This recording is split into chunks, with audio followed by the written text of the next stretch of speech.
Good morning, सुप्रभात। आज हम अपने शिक्षा निदेशालय राष्ट्रीय राजधानी क्षेत्र दिल्ली द्वारा भेजी जा रही कक्षा 10वीं की हिंदी विषय की कार्यपत्रक 67 के बारे में बात करेंगे। 67 वर्कशीट नंबर 67, तिथि 14 दिसंबर 2020 और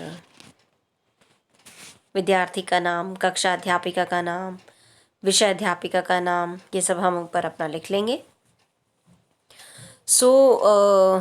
ये जो वर्कशीट है, कार्यपत्रक है, ये हमारे कृतिका भाग 2 का दूसरे जो पाठ है जिसका नाम है जॉर्ज पंचम की नाक, उसके ऊपर आधारित है। जॉर्ज पंचम की नाक और इसके जो लेखक हैं वो हैं कमलेश्वर। ये हमारा नया पाठ है। इससे पहले हम माता का अंचल पढ़ चुके हैं और ये जो पाठ है हमारा जॉर्ज पंचम की नाक, जॉर्ज पंचम की जो नाक हमारा ये चैप्टर है, ये एक व्यंग विधा में लिखा हुआ है। व्यंग विधा मतलब इससे पहले भी हम समझ चुके हैं कि हास्य विनोद शैली कहें या हंसी मजाक में अपनी बात को कह देना, बात भी कही जाती है और किसी को बुरा भी नहीं लगता है, तो इस को हम कहते हैं व्यंग विधा।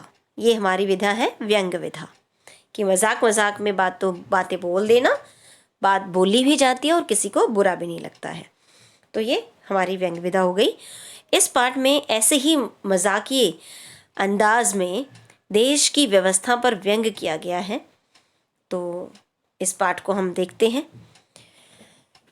जॉर्ज पंचम की नाक, ये गद्यांश हमारे पाठ से लिया गया है। ये बात उस समय की है जब इंग्लैंड की रानी एलिजाबेथ द्वितीय अपने पति के साथ हिंदुस्तान पधारने वाली थी। आजकल भी यही है रानी। अखबारों में उनकी चर्चा हो रही थी। रोज लंदन के अखबारों से खबरें आ रही थीं कि शाही दौरे के लिए कैसी कैसी तैयारियां की जा रही हैं। रानी एलिजाबेथ का दर्जी परेशान था कि हिंदुस्तान, पाकिस्तान और नेपाल के दौरे पर रानी कब क्या पहनेंगी। उनका सेक्रेटरी और शायद जासूस भी उनके पहले ही इस महाद्वीप का तूफानी दौरा करने वाला था, है ना। जब भी कोई बड़ी हस्ती कहीं जाती है तो उससे पहले काफ़ी दौरे होते हैं, वहाँ के हर चीज़ का जायज़ा लिया जाता है कि सब ठीक है, नहीं है, क्या है। यहाँ भी ये होने वाला था। आखिर कोई मजाक तो था नहीं, ज़माना चूँकि नया था, फौज फाटे के साथ निकलने के दिन बीत चुके थे, इसलिए फोटोग्राफरों की फौज तैयार हो रही थी। पहले तो फौज लेकर निकला करते थे जो इस तरह हस्ती होती थी, महाराज होते थे, महारानियाँ होती थी, लेकिन अब तो जो फौज है वो दूसरे तरह की है। अब फौज है फोटोग्राफरों की फौज। इंग्लैंड के अखबारों की कतर ने हिंदुस्तानी अखबारों में दूसरे दिन चिपकी नज़र आती थी, है ना।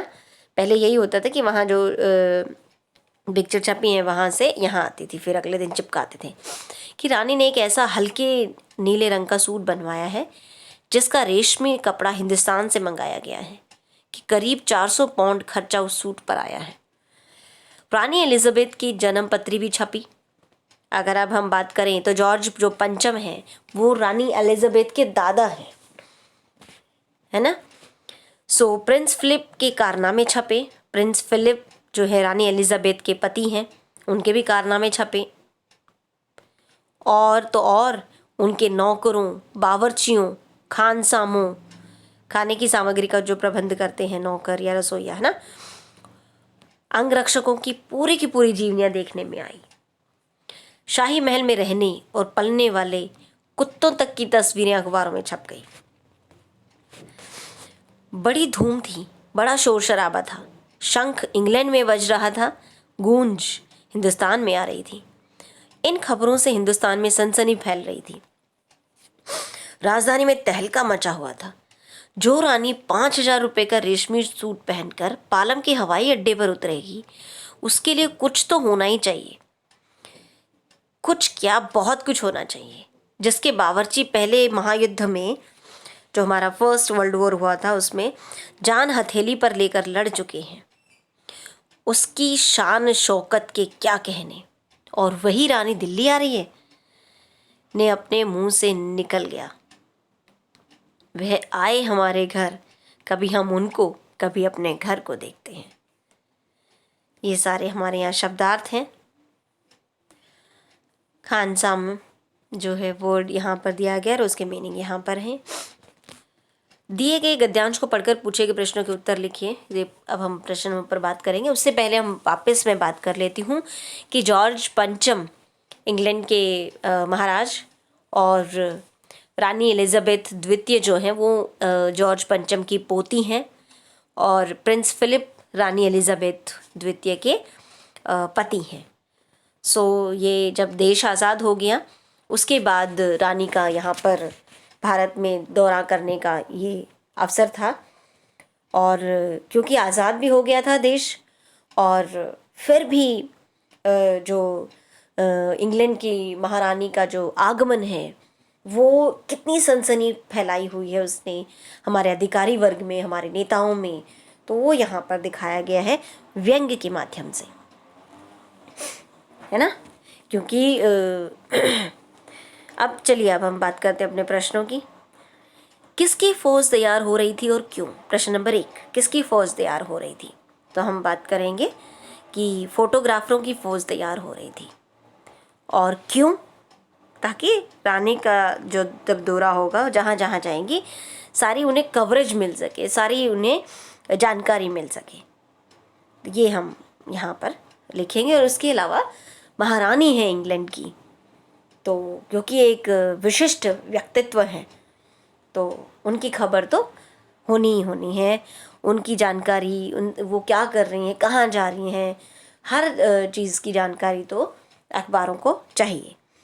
नेक्स्ट है प्रश्न नंबर 2, किसके दर्जी को परेशानी थी? ये हम बता सकते हैं, महारानी एलिजाबेथ द्वितीय के दर्जी को परेशानी थी। और क्यों?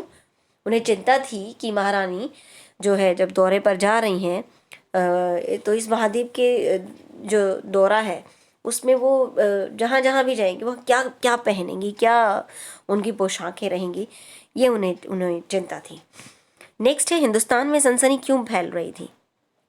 तो ये हम बड़े ही आसानी से लिख सकते हैं कि हिंदुस्तान में महारानी एलिजाबेथ द्वितीय जो हैं वो आ रही हैं और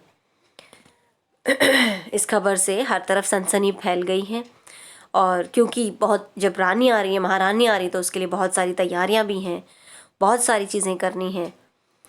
तो क्या क्या होना चाहिए, क्या क्या काम करने चाहिए जब कोई अपने घर में मेहमान बन के आता है, तो ये इसलिए जो है हिंदुस्तान में हर तरफ सनसनी फैली हुई थी। नेक्स्ट क्वेश्चन है प्रश्न नंबर 5, गतिविधि। ये गतिविधि है उपर्युक्त। उपर्युक्त, ऊपर, प के ऊपर र सुनाई दे रहा बेटा, तो हम लगाते हैं नेक्स्ट पर, य पे लगाएंगे। अगर अगले वर्ण के साथ मात्रा है तो मात्रा पे लगेगा। जैसे आशीर्वाद में आशीर, ई के बाद सुनाई दे रहा है, लगाएंगे वो पे, लेकिन वो के साथ आ की मात्रा दोनों इकट्ठे आते हैं तो हम आ पे लगा रहे हैं। सो उपर्युक्त गद्यांश में से ज वर्ण को शब्दों को ढूंढकर फिर उन शब्दों से एक वाक्य बनाइए। ज वर्ण जहाँ जहाँ आया है उनको ढूंढना है और उनसे एक वाक्य बनाना है। जैसे एलिजाबेथ और भी कई सारे ऐसे वर्ण हमें देखने को मिल जाएंगे जो हम बड़े ही आसानी से ढूंढ सकते हैं और उनसे वाक्य बना सकते हैं। जैसे रानी एलिजाबेथ से हम बना सकते हैं एलिजाबेथ जॉर्ज पंचम की पोती हैं। इस तरह से हम वाक्य बना सकते हैं। सो ये हमारी आज की वर्कशीट 67 नंबर, और ये हमें समझ में आ गई होगी। थैंक यू, धन्यवाद।